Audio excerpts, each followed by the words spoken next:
My childhood, I would have to say I was quite literally the greatest hide and seek player just about ever.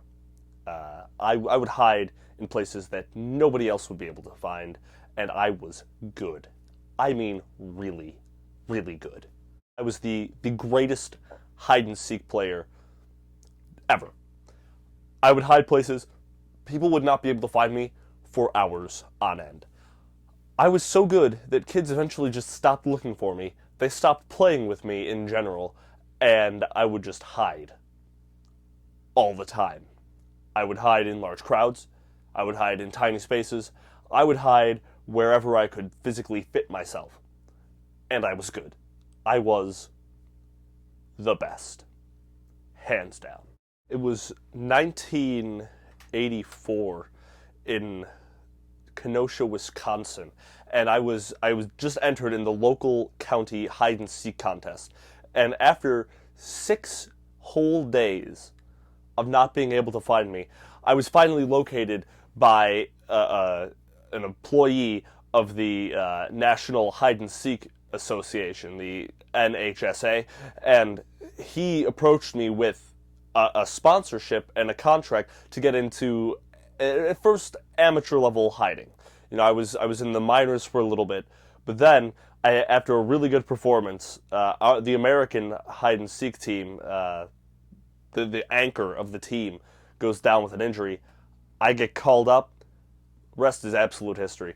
I was untouchable. We all know the story. I did a bunch of tours on the American circuit, went over international, hid over internationally. My best work, I would have to say, hiding physically inside the Berlin Wall. I'm proud of that one. My idols growing up. Oh man, Elvis Presley. That guy did a number on everyone. Just disappeared. And people still see him, but he is so good at hiding that nobody believes them. Amelia Earhart flew over the Atlantic Ocean, Bermuda Triangle, disappeared. She's still in hiding.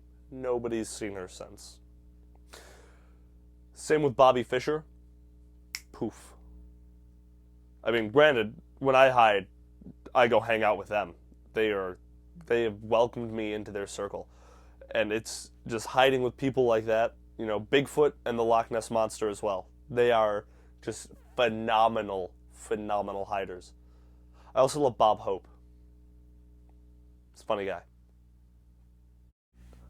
The biggest misconception I've found over my entire career is people walking up to me going, hey Waldo, how's it going? Waldo is actually my last name. My first name is Wares. It's shortened from Wersilius. It's Latin for he who hides. My parents named me that when they literally could not find me in my own mother's womb when I was being born. And my dad was a Latin professor at the University of Wisconsin, so boom. However, getting walked up to on the street and told, "Oh, I'm found," it gets a little old. Once you hit the big time, it's it's pretty intoxicating. Not gonna lie, going out clubbing every night, hitting the parties with huge names, Topher Grace, the entire cast of How I Met Your Mother one time got drunk in a limousine and then woke up the next morning passed out with goats, chickens, and all sorts of wildlife in our hotel room. I used to be invited to George Clooney's villa parties in Italy. I'm talking hitting up tea in the Kremlin with the Russian prime ministers, okay? It's just out there. I own 7 different houses, 2 of which had to be sold because I have tax problems. Total other story. I still own the world's last DeLorean, and I will occasionally take it out and drive it at 88 miles an hour. It's pretty awesome. I have numbers like you would not believe. Going out every Friday night, hitting up the clubs, macking on the chicks, Get crazy, get wild, let's party, get loud. If you wanna have fun and do something, if you wanna have fun and do something. A lot of people say that marijuana is a gateway drug. I don't look at it like that. Around 93, I got into cocaine big time, and that I felt was the gateway drug more than anything. From cocaine, I went to, dropping acid with Rob Thomas.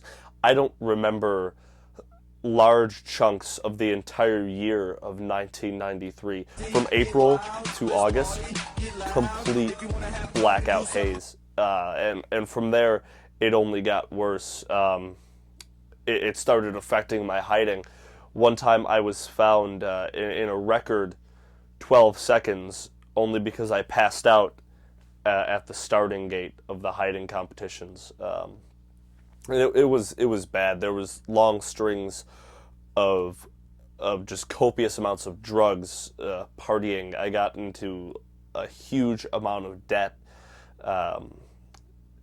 I had 3 kids over the course of that 7-year period I like to call the lost years, none of which I retained custody of.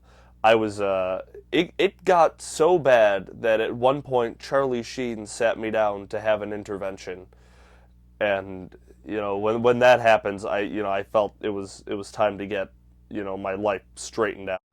I think the real low point was being banned from the circuit, the U.S. circuit, for taking performance enhancing drugs. And I know performance enhancing drugs don't seem like a big deal, but when you try and imitate the formula from the Kevin Bacon movie Hollow Man, that's frowned upon. Around 2006, I tried to make my first comeback. I hid underneath a manhole cover, and shortly after popping out, was hit by a bus. That derailed my comeback a little bit. I've learned from this incident, and I've decided to follow my dream and my passion, and I'm gonna open up an interior decorating business. Part of my studies when I learned hiding from the ninjas in Japan was feng shui. It's the organizing a room so that the spirits and the chakras are all in a line, and I'm gonna use that feng shui Waldo style interior decorating, and I'm gonna be all right.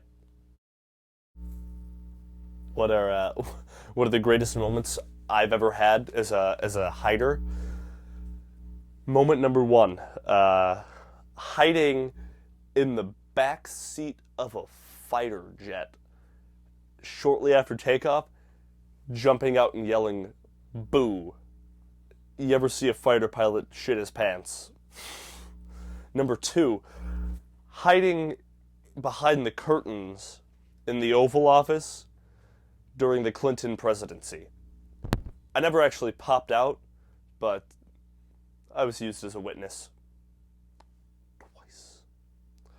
And the number 1 hiding moment ever,